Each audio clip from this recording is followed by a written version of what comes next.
I can hear you too. Welcome to the last session for today. We're still waiting Dr.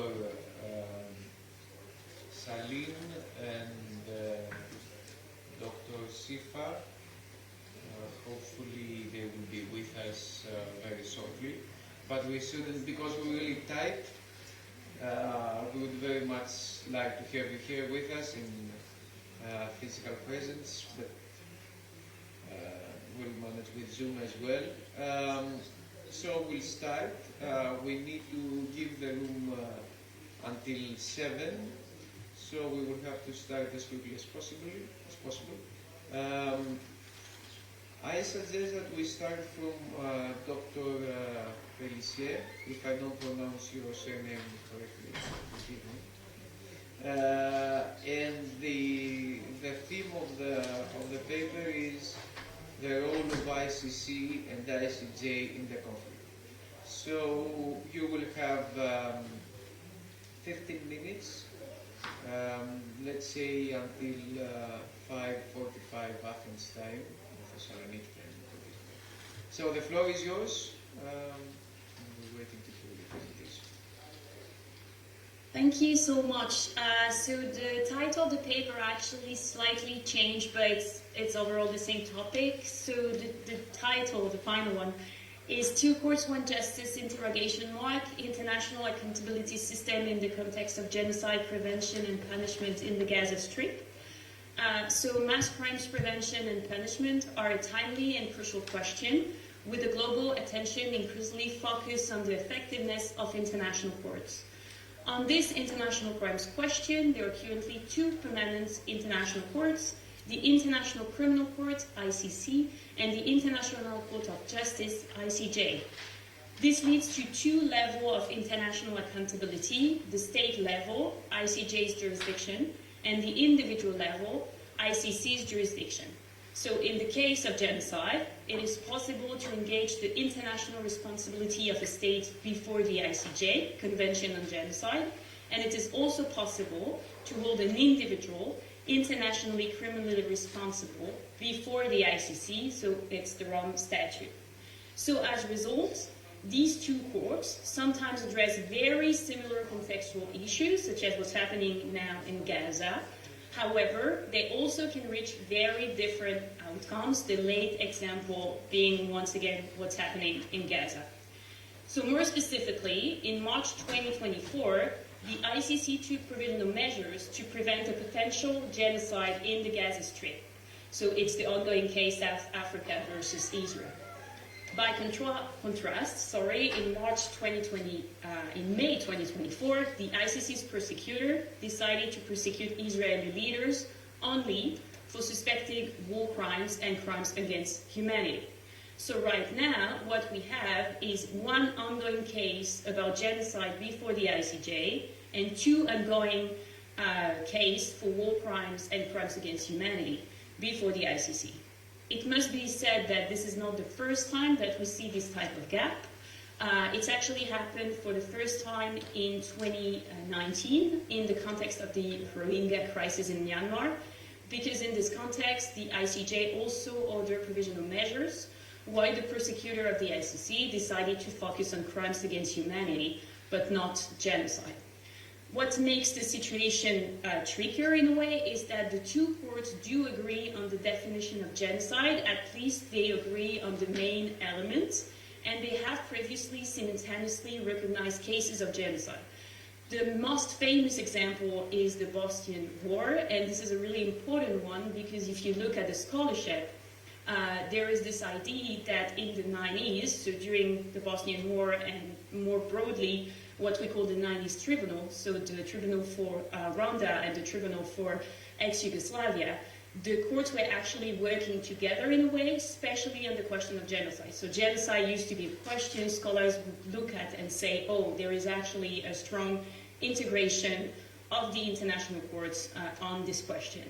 So the question is, how did we move from having a strong integration or convergence to what we have now, that is more a fragmentation or divergence? So the goal here is to try to explain and also to measure this current integration and or fragmentation.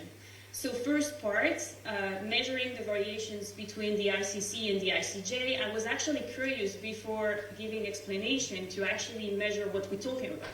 And if you look at all the cases on international crimes, you have the following distribution. War crimes is 30% of the ICJ cases, but 50% for the ICC. Crimes against humanity, 0 for the ICJ, but it makes sense because the ICJ doesn't have any direct jurisdiction over crimes against humanity, but it's 48% for the ICC. Genocide, 40% for the ICJ, and only 2% for the ICC, and use of force aggression, 30% ICJ, and 0 for the ICC. So, of course, we're talking about a really, really small sample, I would say, especially if you look at the ICJ. So it's not really possible to say anything statistically speaking, but it's still a way to identify some patterns and then to try to explain them by understanding what we're talking about, legally speaking, I would say. So we have two things going on. The first one is why the ICJ tends to use the concept of genocide pretty often, once again regarding the number of cases we're talking about, that is really small. But it happened in Israel, Palestine, Rohingya crisis, Ukraine, Russia as well. This is not the case of the ICC because we only have one case and not in any of the contexts I just mentioned. What we also see is that when the ICJ uses the concept of genocide, the ICC goes for raw crimes and all crimes against humanity. So we have something really, really specific going on here. That is the ICJ going to go for genocide, while the ICC going to focus on all raw crimes and or crime against humanity. So how can we explain this? I think there are two types of explanation. One that I call technical explanation, so they link to the legal tools the courts are using. And the second one is more structural, which is linked to the power dynamics that we can try to identify and understand in the context of international courts.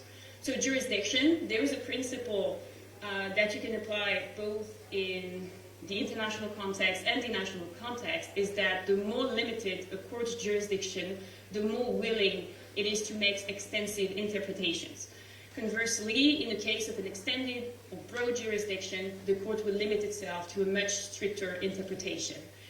In a way, this is what is happening here, because it's a way to explain the choice of the International Court of Justice to take provisional measure based on the Genocide Convention, because it's the only direct material jurisdiction that the court has, whereas the ICC has a much broader jurisdiction regarding international crimes.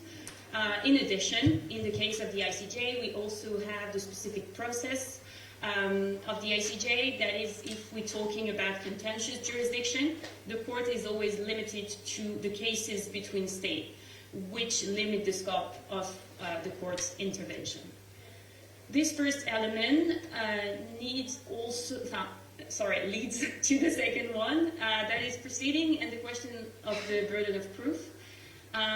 So in the ICJ and the ICC actually work pretty differently because they do not operate in the same framework. It's especially the case if you look at the question of the standard of proof. The ICC, despite having jurisdiction, very rarely prosecute based on genocide, so it's only 2% of the cases. And this can be explained by the fact that this offense actually require a really strong and difficult characterization linked to the dolus specialis, so the special intent that you have in criminal law in the case of genocide, which means that if the court wants to be efficient and if the prosecutor wants to be efficient, it can be most of the time much easier to actually prosecute based on war crime and war crimes against humanity because they're easier to prove.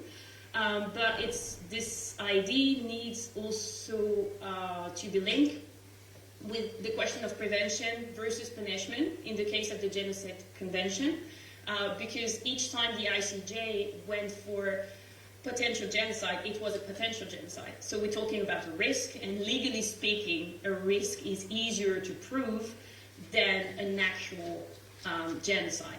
And provision of measures is not the same as responsibility mechanism, because you're only preventing something to happen. So once again, the burden of the standard of proof is actually lower than it is before the ICC, where what you're actually trying to do is to hold someone responsible. On top of this, the ICC is targeting individual, which means that potentially the outcome of the proceeding can be prison, jail, which has a strong impact on the proceeding, etc. So we have two main technical elements, jurisdiction and proceeding. Now, the question is, why is it a thing now, but that wasn't a thing in the 90s? Because all these elements were exactly the same during the 90s, were exactly the same in the tribunal for Yugoslavia or for Rwanda, but they were persecution for genocide. So I think we should also look at more structural explanation, structural element. The main idea here is that the courts are interaction and variation are actually also the results of the question first of autonomy. So it's the possibility for the courts to have a distinct and recognized existence in a specific international area, and also the court's authority. So it's being able to impose a decision on this specific international area. So to say it differently, the variations are also the results of their affirmations and negotiations of power in a highly competitive field that is international relations. So you have different power dynamic. The first one is the most obvious one, is the state-sport power dynamic. So the more an international courts enjoy the support of the states, the more inclined it is to initiate proceeding. So this support is essential, but what is difficult is that this is not a quantitative question, but a qualitative one. So what matters is not just how many states support you as a court, but which states support you. It's a way to explain the difference between Yugoslavia and Gaza, because in the case of Yugoslavia, we did have a clearly identified group of states, the Western state, that consider that a genocide happened and something should be done. So that's probably an explanation. And so this lack of support from a clearly identified and powerful group of states is probably one of the things that is lacking in the case of Gaza. This raises the question of legitimacy of the court, because each case, and this is important, is actually risk. I mean, it's obvious if you look at what's happening now. Germany saying, I'm not going to follow what the ICC just said. So doing something for court is taking a risk. And the risk is that a state or some states actually just stop to follow what the court said, which would affect the court's legitimacy. However, this explanation is not perfectly relevant, because in the case of Rohingya, for instance, they were a group of states were supporting a potential persecution for genocide, and this persecution did not happen. So this question is important, but doesn't explain everything. Then we also have sorry, you have 3 to 4 minutes. Yeah, okay, great. I'm almost done. So then we have the inter-court power dynamic. So here we're looking at the interactions between the court themselves. What is interesting here is that the courts can have two attitudes, I would say, or the court B has an interest in proceeding in concert with court A, or the other way around. So the court B has an interest in suing separately from court A to assert its specificity, its autonomy. And so this is linked to the horizontality of the international legal system. It's an interesting thing because it can actually explain why we used to have a strong integration in the case of genocide, because at that time, the international criminal question was actually really new, such as the tribunal, and the tribunal were also temporary one. So they might have an interest of working together with the ICJ, because they could actually benefit from this. So there was an interest to work together during the 90s, but now the situation is a bit different. The ICC was settled by the Rome Statute, so more than 20 years ago, and so the ICC can actually assert or think that can assert its legitimacy on his own and not relying on interaction with other courts. And I'm done.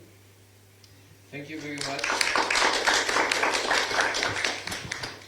for your very interesting presentation and for keeping the time. So we move on to the next colleague, Dr. Now, it's very difficult to pronounce your surname. I'm really sorry about that. It's Dr. O, I should pronounce it, or somehow else. Are you talking to me? Yes. I'm sorry. I should say Sarah. It's much more convenient, but I need to be more formal. So you can use Sarah. That's fine. Okay, Sarah, the floor is yours then, and you have 15 to 20 minutes to make your presentation. Okay, I have a PowerPoint. I don't know if it's possible to share it. Yes. If not, I think okay. you can share your. If you can share it, can you see the green icon which says share? Yeah, we can see. Yes.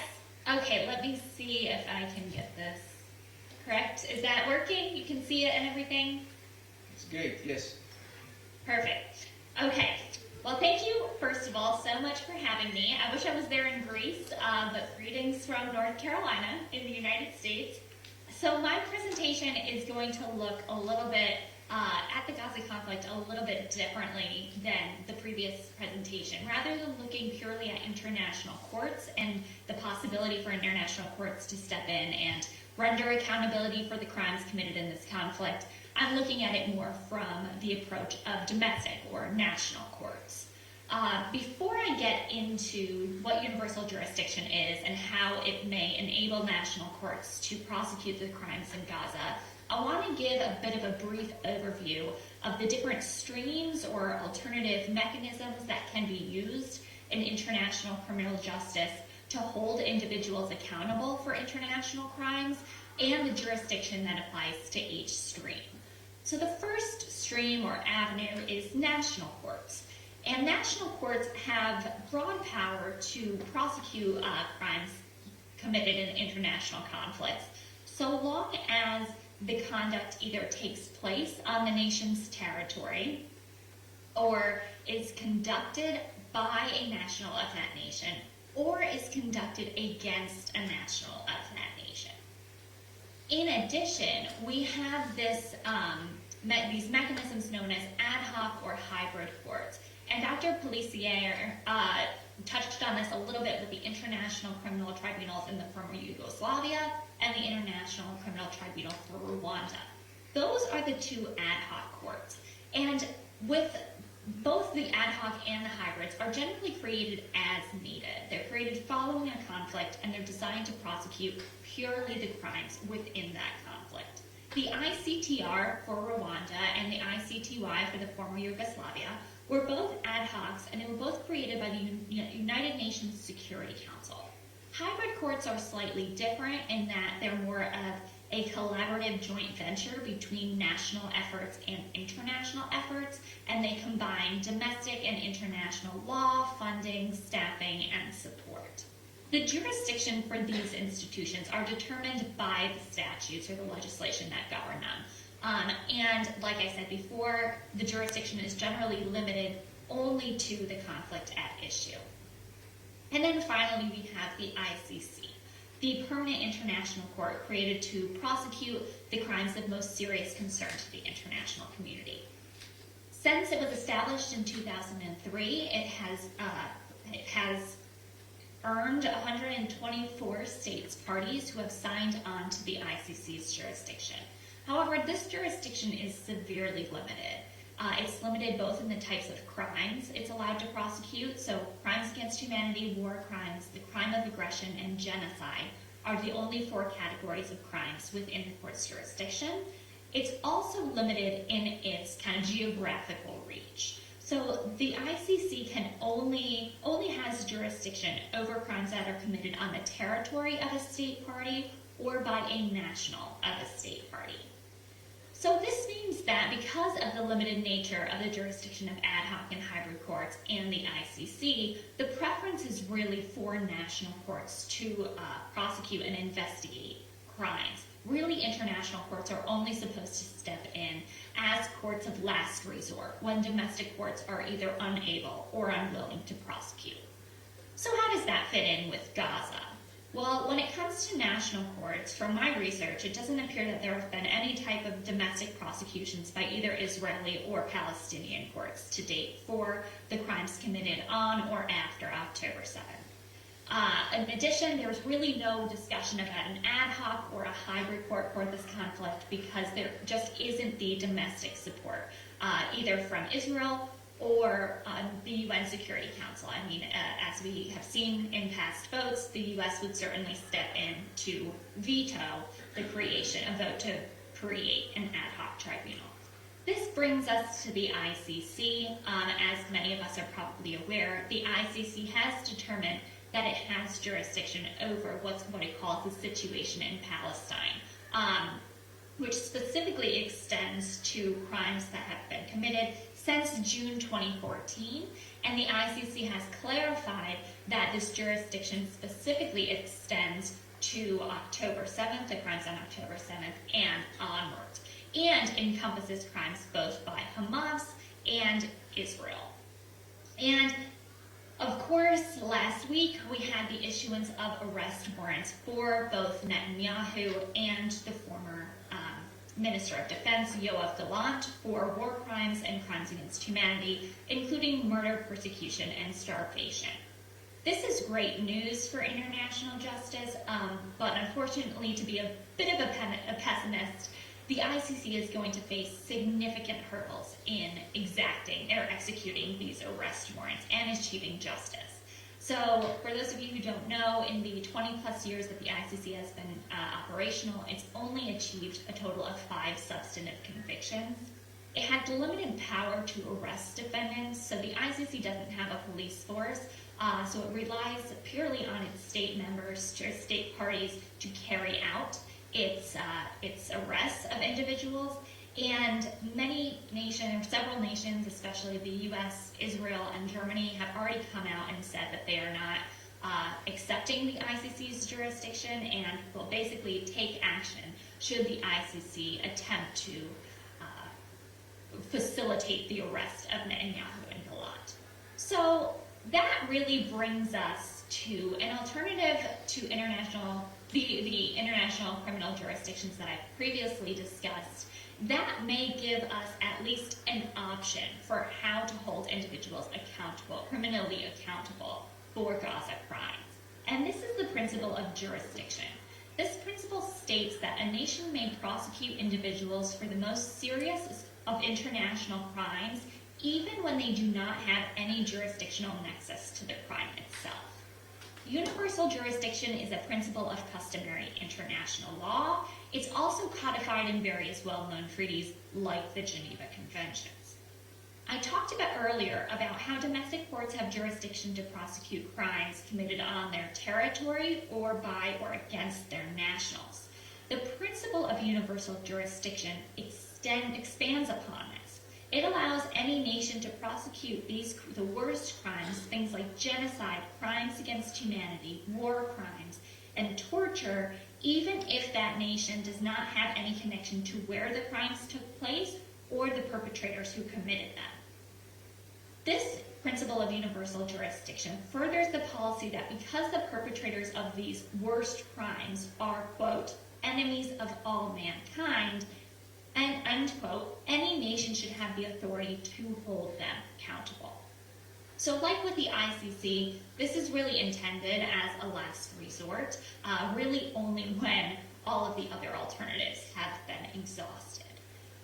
In order for universal jurisdiction to apply, nations must adopt domestic legislation that provide for universal jurisdiction. And according to the Justice Beyond Borders project, which was conducted by the Clooney Foundation for Justice, to date, 149 countries have adopted domestic legislation to prosecute genocide under universal jurisdiction, 155 have adopted legislation to prosecute war crimes under universal jurisdiction, and 112 have adopted legislation to prosecute crimes against humanity.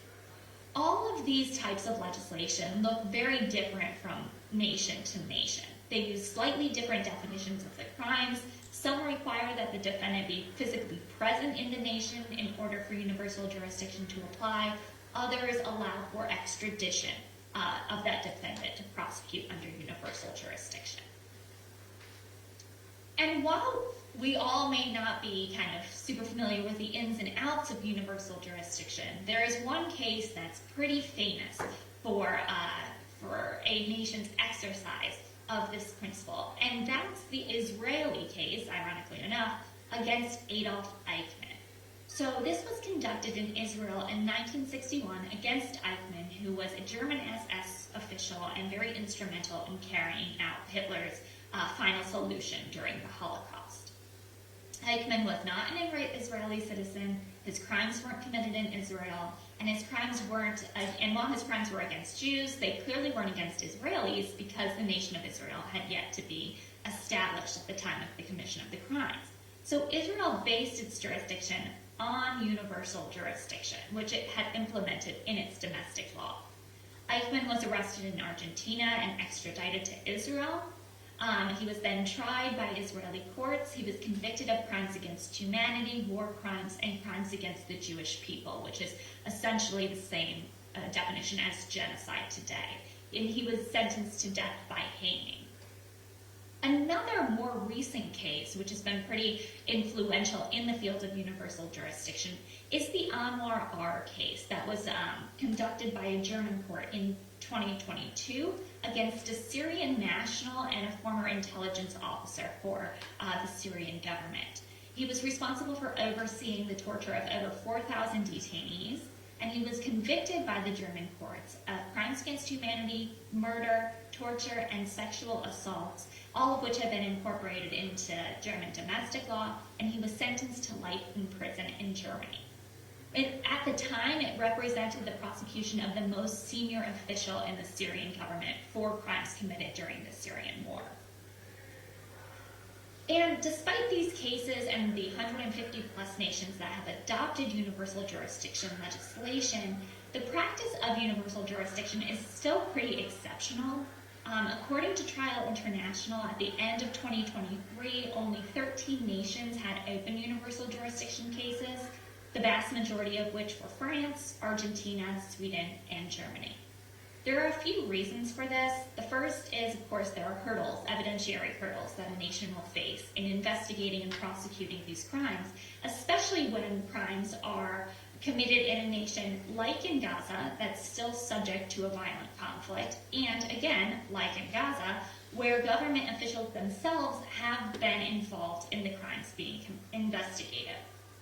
The second kind of harsh reality are the diplomacy concerns that are present in the exercise of universal jurisdiction. Governments are very hesitant to pursue universal jurisdiction prosecutions against nationals of allied countries, especially when those allies hold significant geopolitical power, as is the case with Israel. So not only could a universal jurisdiction case hurt diplomatic relations with the nation of whom they're prosecuting, it could also cause tension with powerful allies, such as the United States or Germany. So because of these diplomacy concerns, universal jurisdiction litigation has resulted in double standards that are pretty inherent in the field of international criminal justice.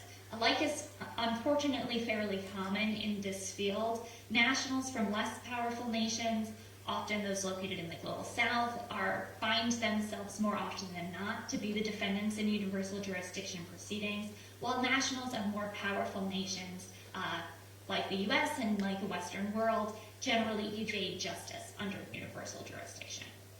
So, for instance, the Trial International report I mentioned earlier recognized that the overwhelming majority of crimes subject to universal jurisdiction prosecutions were committed in South America, the Middle East, and Africa. So this kind of brings me to my point, which Despite the obstacles present in prosecuting crimes under universal jurisdiction, they aren't insurmountable, which can be seen by the Anwar R case in Germany, and dozens of other recent successful universal jurisdiction cases. And because it's unlikely that more traditional forms of international jurisdiction will be helpful in prosecuting crimes in Gaza, nations really need to be kind of looking outside of the box for how to hold individuals accountable. And I'm not the only person or the only group calling for universal jurisdiction in this conflict. In fact, on November 8th, the UN issued an update report on the human rights situation in Gaza and specifically called on UN member states to support the ICC and, quote, exercise universal jurisdiction to try crimes under international law in national courts consistent with international standards. And it's not entirely clear, how successful this will be, how many nations will, answer the call to exercise jurisdiction. But one country that's kind of made moves in that direction is, strangely enough, Morocco. It's actually opened a case in Moroccan courts against an Israeli soldier who has bragged about crimes that he's committed in Gaza. They charged him based on a provision in the Moroccan Code of Criminal Procedure, which allows for universal jurisdiction prosecutions. The only issue is that he is not present in Morocco at the time. He had visited early in the year before the case was invoked. However, should he arrive in Morocco, it is likely that he would be arrested and that the prosecution would proceed. So, while the instances of universal jurisdiction in the Gaza conflict are kind of, haven't actually been exacted yet, the future is unclear as to, what international criminal justice looks like for Gaza crimes. And this universal jurisdiction principle is something that should be considered, especially by Western countries who might feel helpless kind of as we watch these crimes unfold. It might not be perfect, but it is one avenue of justice that we should be relying on as things move forward. So, thank you so much. Thank you very much, Sarah, for your presentation. From what I see, until now, you're the two present speakers. So we shall move on with the questions on your presentations, and we'll wait to see if the rest of the presentators will join us. So the floor is open to questions about these two very interesting presentations.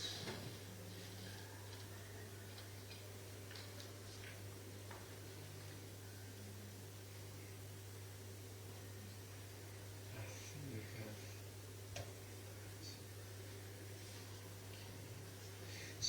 So let me start with a question for both of you, which is partially instigated it's instigated from both presentations, but maybe a bit more from the second one.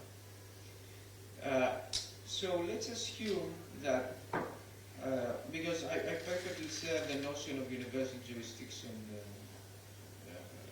having studied international law as well, but there is always the issue of who will conduct the research of evidence in order to be able to exercise the universal jurisdiction.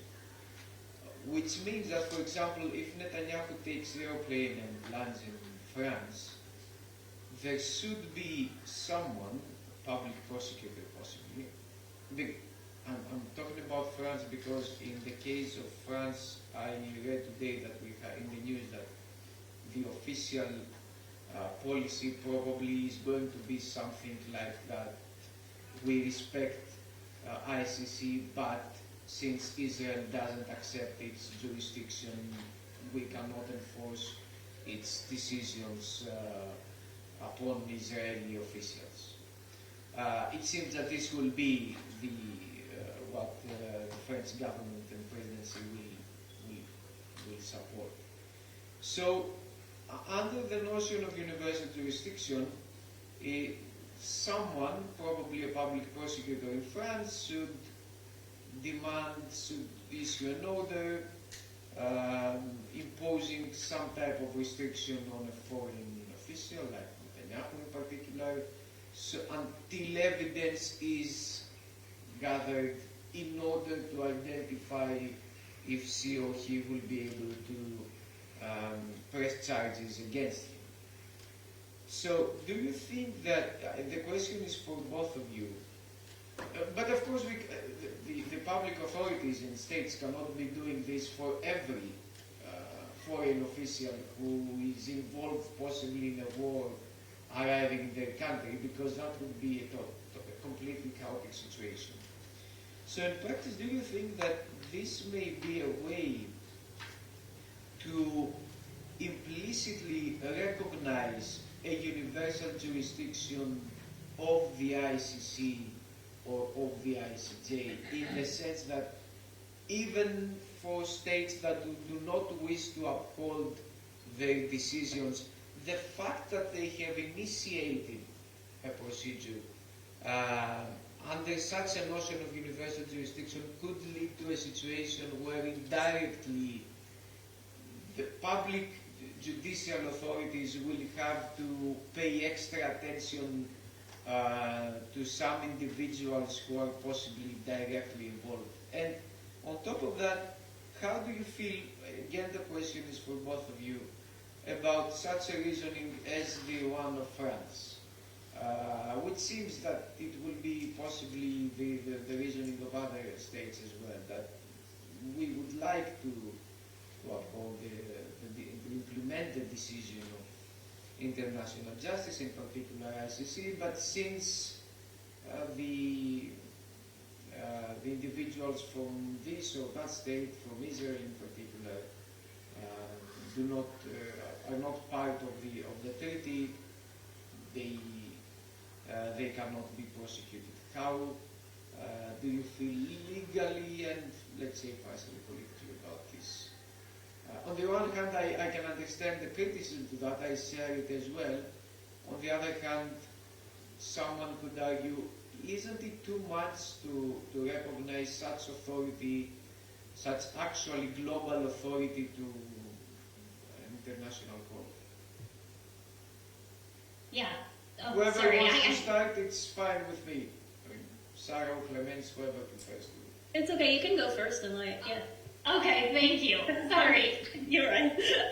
But these are really great questions, and I feel kind of very strongly on that last question that you asked about how we feel about, countries like France making these statements. I feel terrible about it. I think it's not legally supported, and I think it's kind of morally wrong. I think it's allowing politics to get in the way of international law, and of course there is always kind of, there's a very close relationship between the two. However, under the Rome Statute, there's no kind of legal support for France, which is a member state to the ICC, to refuse to arrest a defendant before the ICC who comes in its territory simply because that defendant is a national of a country that is not a member state to the Rome Statute. At least that I know of, there is nothing in the Rome Statute that provides for it. Under the Rome Statute, instead, member states have an obligation to carry out the police functions of the ICC. So should a defendant who is subject to an arrest warrant arrive within their territory, it is France's responsibility to arrest them. The U.S., obviously, I also have very strong feelings about kind of our stance on the whole thing, and our former current president and our former/future president has made very, very clear their feelings on the ICC, which is that they have no jurisdiction, that they're a kangaroo court, and all of the above. It's a little bit different, I think, the U.S. stance in that we are not a member state to the Rome Statute, so we have no responsibility if Netanyahu or if former Minister Gallant come into our territory. We have more, I would say, a legal basis to stand on with that. It's however, very scary when we think about what the future between the U.S. and the ICC could look like, but that's kind of, going down a different rabbit hole. But so I'm very much against the statements that are coming out of France and other countries like Germany that are very anti-ICC in their approach to this conflict. To go back to your previous question, I do think that universal jurisdiction prosecutions may have the ability to facilitate more support for the government's support of the ICC. So if, say, I keep going back to France, but say the French government sees that there is kind of this national appetite to have domestic prosecutions of Israeli citizens for Gaza crimes, potentially that might spur the French government to see that, our nation does support international justice for these crimes. What I would kind of clarify, though, is it is very, very likely if these universal jurisdiction prosecutions do proceed that they wouldn't be against, Benjamin Netanyahu or high-level leadership. They would be against these very low-ranking soldiers, most likely, as we're seeing in Morocco. With that specific case, it was a very low-ranking soldier who simply bragged about his crimes on social media because it's very unrealistic that any high-ranking military or government Israeli official would, be subject to universal jurisdiction and would be like a likely catch, I would say, for these national courts. So I'm not sure if that directly answered that question, but I'm happy to talk about it further. Of course. Clemens? Yeah, okay, I'm French myself, so... I'm so sorry. No, but I agree. Being French myself and study actually international criminal law in French first, I think what is interesting is this is actually not the first time France has a really complicated and problematic relationship with the ICC. Because when I did not sign anything, but when France signed the treaty, was not even born, they actually asked they were the part of the country who asked to modify the beginning of the treaty, and so the jurisdiction of the court linked to war crimes, etc., because of the Algerian War, etc.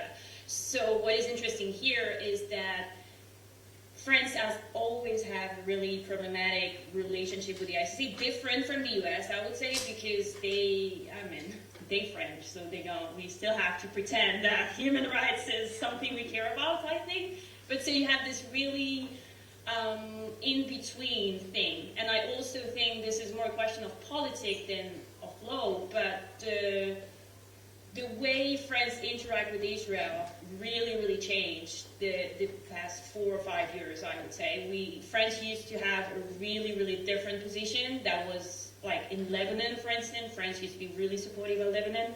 And to especially, if you were looking at what the US was doing or the UK was doing, France was considering, as for a Western country, having a quite different voice. This is no longer the case. So this decision, in a way, is illegal. I agree. I don't see any reason, if you look at the Rome Statute, to say, legally speaking, we should not do that. But there's definitely historical, political reason going on. And I think, and this is why I would not be really optimistic about France actually use its universal jurisdiction over Netanyahu, or in this context, this is also a really tricky question. We one of the country with the most cases of universal jurisdiction for one reason is that we used to be a country when that was really easy for you when you were a former dictator to just make you live really peacefully. And so the thing changed probably 20, 25 years ago, and France actually started, especially after Rwanda, and I think it's similar in Belgium, to actually prosecute people and say, no, this guy here, and you need to do something because something really bad happened.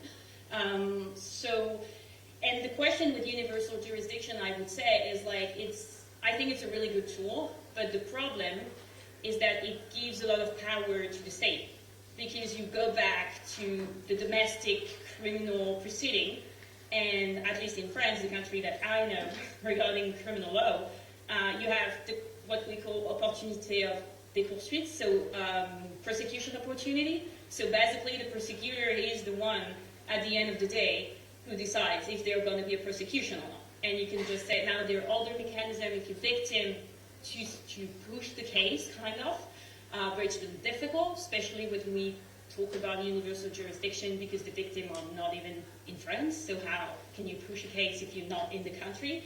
But what I like about the first question is that it would actually be a way to clarify position, because right now the states are only focusing on the ICC, saying the problem turned to be the ICC at the end of the day. But if we were saying, okay, but you do have, such as you said, as I understood from your question, you do have a universal jurisdiction. And in the case of France, if you look at the criteria, if Netanyahu is in France, technically speaking, we could prosecute him. So that would be actually a way to clarify, is the problem really the ICC and what the ICC has done, or is the problem is the fact that France or Germany or the US just don't want to prosecute these people and they don't want them to be condemned. So I think this is a good question in the sense that it would be a way to clarify. But once again, because we're talking about criminal law and states have a lot of power on the proceeding, I doubt that we would reach the stage where France or Germany are actually in the position to say something. Like, I look back to the code to have the information about it, but like, for instance, in France, you need to be in the territory. So it's quite simple to not prosecute Netanyahu. They can just wait, he goes back to Israel, and the French authority goes like, oh, we would have loved to do something, but he's no longer in France, so he just went away. So, yeah, and that's the problem with universal jurisdiction in general. It's like, it gives a lot of power to the country, but I agree, like, the ICC now is trying to do something, and if the country don't follow, it's also an issue, so, yeah. Thank you for your answers. Questions from the audience? We have a lot of lawyers here, so I guess we will have some. Anyone?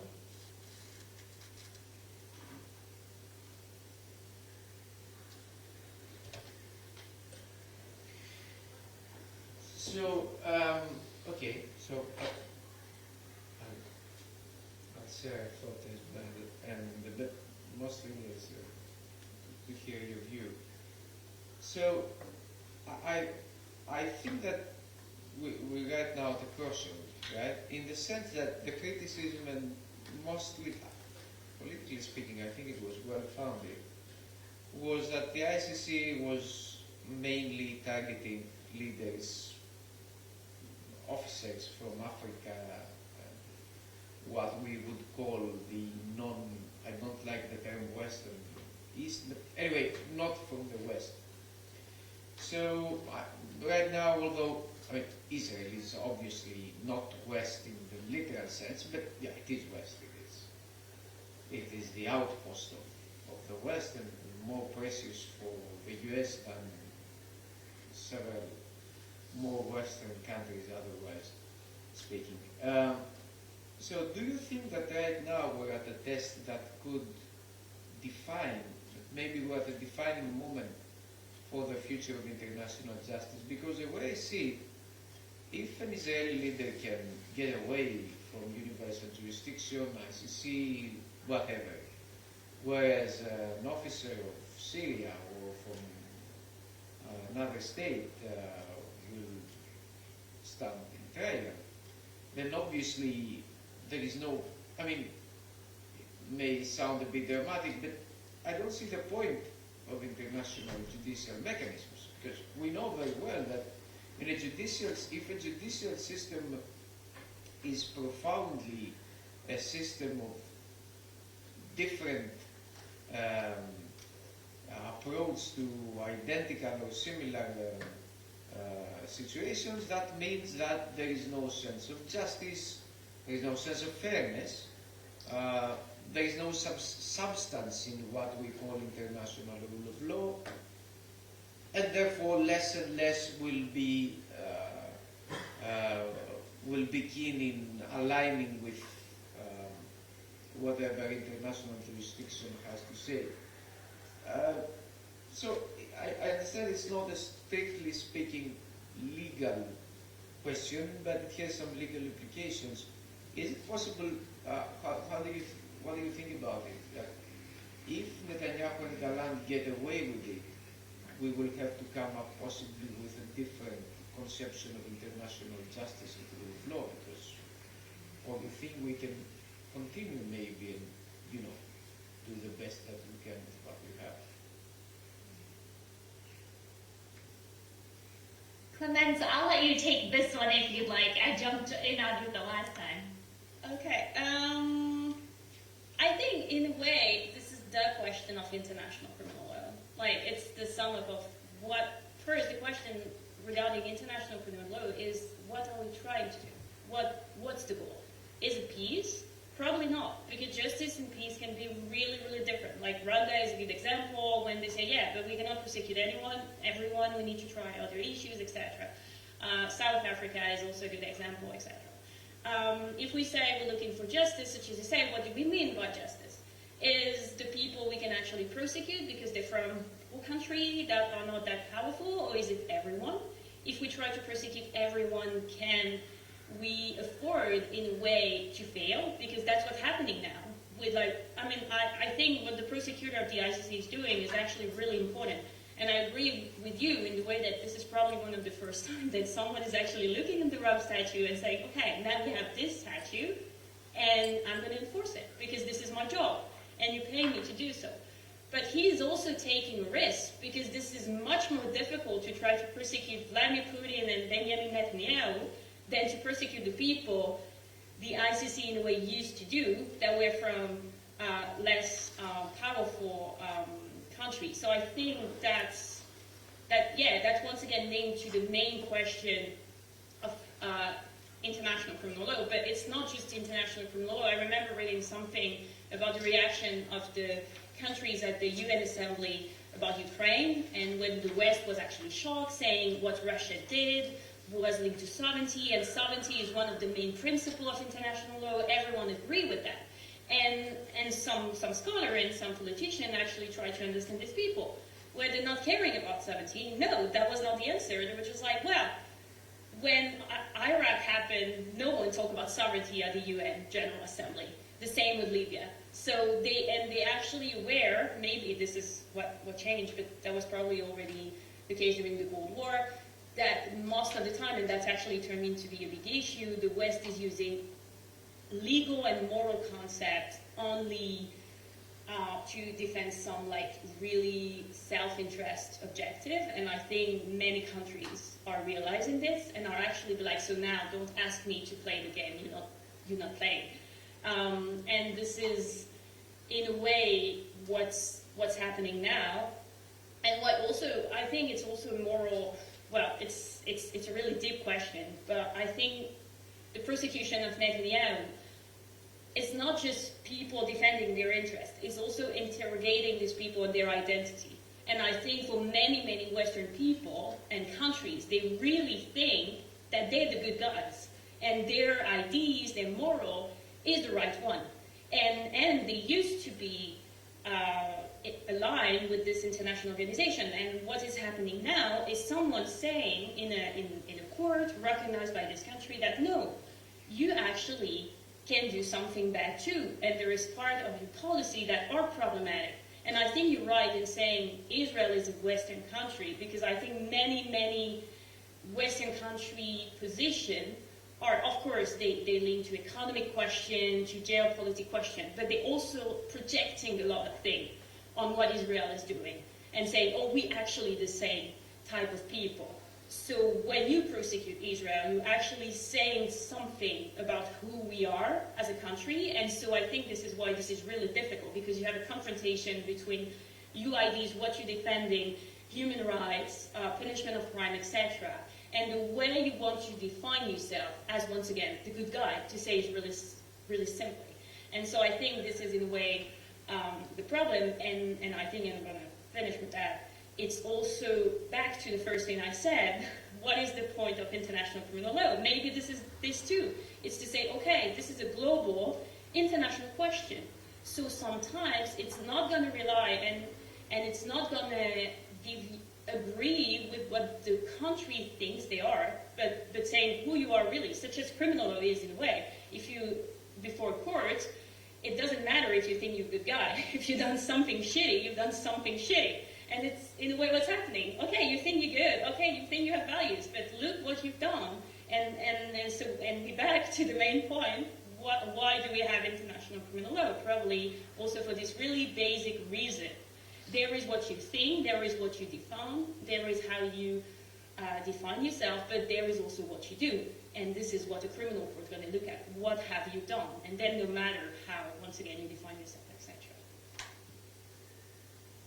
Thank you very much, Sarah. Yeah, I think that was a wonderful response. I agree so much with all of that. I think international criminal law is, and I mentioned this in my presentation, I think double standards are really kind of inherent in this field of law. I think they have been pretty much from its conception, tracing all the way back to the Nuremberg Tribunal. Victor's justice was a huge issue with that. I don't think that's going to change anytime soon, and I do agree that this is a big turning point for international criminal law. I'm hesitant to say that if the ICC does not succeed in its case against Gallant and Netanyahu, that it would be the end of international criminal law or the end of the ICC. I think that that's something that has been contemplated a lot at many different points in the ICC's history, and somehow it has persevered. I will say, kind of back to the lead up to your question, it is a bit funny in a non-comical way that the ICC has received so much backlash. It received so much backlash for so long for focusing on prosecuting defendants from African nations. It was said to have this huge Africa problem because those were the only cases that it was hearing. And as soon as the ICC the prosecutor really tried to expand its jurisdiction and respond to this backlash by prosecuting defendants from other nations, especially from those so-called Western nations or the nations with geopolitical power, now it's facing even more backlash for directly responding to its previous backlash. So in a way, it's really difficult for it to win on any of these issues. But I do think that what the current prosecutor Khan is doing is very commendable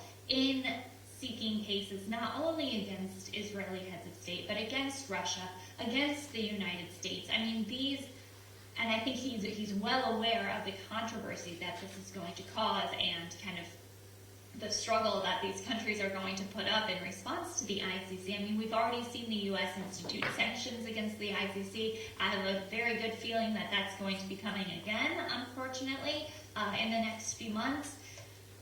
But still, like I said, the ICC has continued its work. So I do think if, all of these really high-profile cases are not successful for the ICC, and unfortunately, I am a bit of a pessimist, and I think that they're not all going to be successful, and maybe not any of them are going to be successful.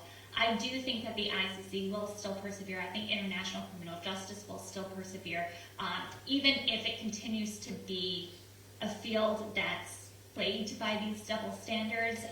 I think, honestly, any type of accountability for international conflicts is more than nothing. We should really kind of continue to look at how international criminal law has functioned, look at how the ICC has functioned, and see what needs to be tweaked, how we can, utilize more kind of creative notions. Maybe everything doesn't need to rest in the ICC. Maybe we have more hybrid tribunals. Maybe we have more of a collaborative relationship between international courts and domestic courts.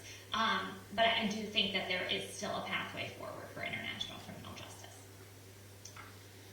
Thank you both. Are there any other questions? I guess the three of us monopolized a bit under your guidance